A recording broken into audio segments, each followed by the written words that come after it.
Karabaş Church. Karabaş Church is a sprawling monastery complex with 4 adjoining churches in Soğanlı Valley.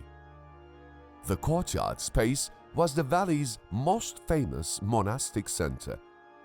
Multiple generations of residents from 900 until 1070 AD developed the area with a series of sporadic rooms.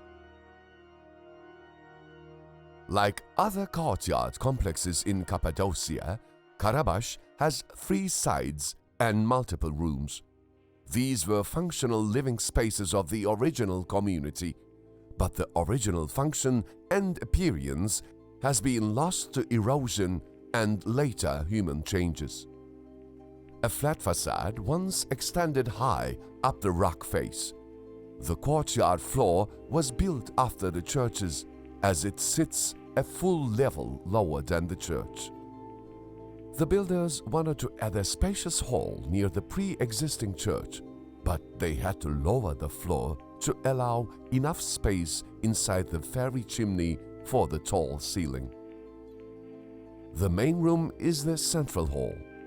This transverse, sideways room is large and impressive. 3 entrances lead into the hall's 3 sections, which are subdivided by the bends on the rounded ceiling.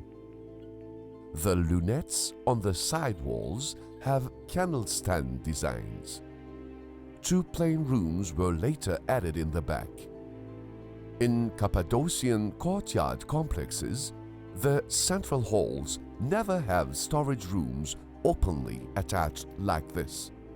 This central hall was the main space for socializing and entertaining.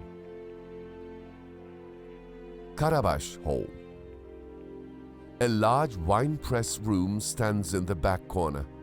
The threshing space and collection vat are carved into the wall. The open room provided workspace for handling and perhaps storing the grapes and wine pots.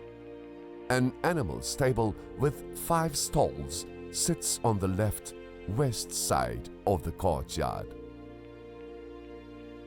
Churches. The most curious feature at Karabaş, and perhaps in all of Soğanlı Valley, is the series of 4 attached churches. The churches are set parallel to one another, though at different heights and angles. Why and how did they group the churches like this? What was the process and intention of such a unique design? The main church is up the steps and through a narthex with side graves. The interior of Church 1 is striking for 2 reasons. The architectural shapes are boldly pronounced, and the painting is a chaotic mirage of overlapping images. The painting is hard to assess. Multiple layers blurring together, blackened soot from fires, and white lines of graffiti confuse and overwhelm the eye. Cappadocian cave churches were rarely repainted like this. The best explanation is that monastery acquired a new patron who wanted to upgrade and rebrand the interior. And, of course, the donors made themselves prominent parts of the wall paintings.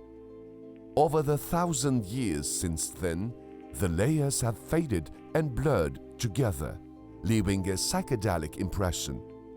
Moreover, a thick layer of dark soot from campfires has blackened the walls, and white graffiti from Greek pilgrims mars the space. Despite the poor conditioning today, the artwork at Karabaş reflects a highly skilled painter. The figures are graceful and detailed. Faces are turned at an angle to create a sense of participation and dynamism, but without concealing their expressions. Facial details are emotional and dynamic. the clothes drape down in a circular and dramatic fashion. The image of presentation displays the quality of painting, especially in the faces, doves, and draped towels. The bold architectural features are well preserved in this spacious church, 3 meters by 6 meters. The side walls have 3 deep keyhole niches, which shape 2 pillars. The sunken floor creates a bench under the niches and contains 5 graves of various size. The apse scene is communion of the apostles. Jesus is the priest behind the altar, handing the bread and wine to his disciples, 6 on each side. The apostles' faces are serious and intense, and their height decreases moving towards the center.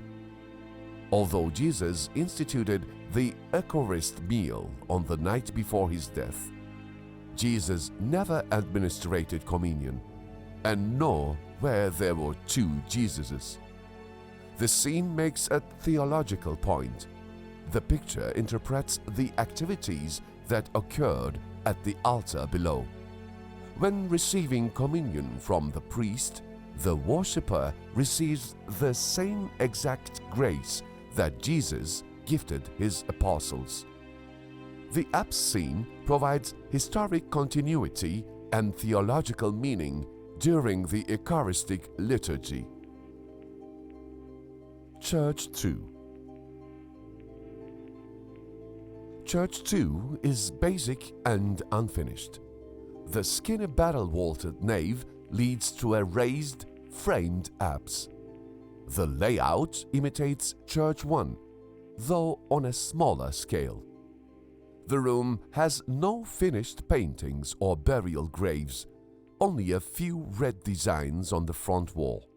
The crisp features suggest this church never got used.